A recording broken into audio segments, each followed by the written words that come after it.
Africa has the most bizarre and confusing history, which you can't even trust. There is very less written about it, it's less documented. How can you trust history from Africa? I have 4 different ways.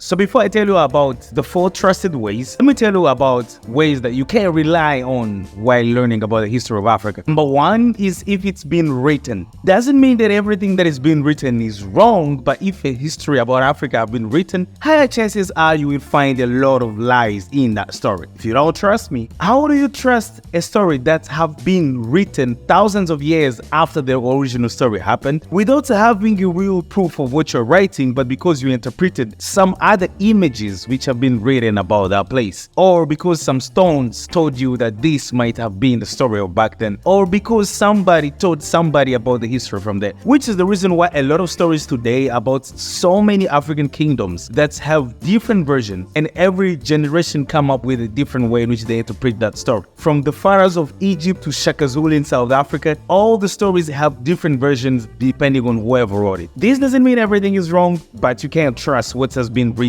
thousands of years after or hundreds of years after, especially by foreigners. Number 2 of what you can't trust is probably the classes. I'm sorry, but I don't now trust my history classes about Africa, because these history classes, my government didn't take any step into doing the research about even Congo, that they had to copy what was already written about Congo from the Belgium or from other sources, I don't know, the French, which that again reduced the credibility of the information, because that person who wrote it didn't have the interest of Congo in the first place, but just speak about Congo depending on what they thought Congo is. Now, if I can't trust these, what are the 4 ways that you can now trust? Number 1 is any source that is actually independent. And when I say independent, I mean it shouldn't be news channel, historian who has been sponsored by any government, but it should be just somebody who is independent in every way possible, which some ways it's somehow impossible to find such sources, but they do exist. And there are today a lot of independent journalists that I know, especially for the case of my country, Congo. And number 2, this sounds crazy, but what you have to trust is also what you have lived. Like, if you haven't lived that story, somebody else who have lived it can create a fake story out of it. Number 3, the best way to actually learn about African history is also to doubt everything. And I really think it should be literally that way for every history. I'm sorry for saying this, but high chances are, if Germans won a certain war at a certain time, the history of them that we have today could have never been the same way that it is today. So why not doubt the history that we even have today, especially for the case of Africa, where we don't even know the truth about what happened, but we've been told. And number 4, explore more, or just go around, ask, check,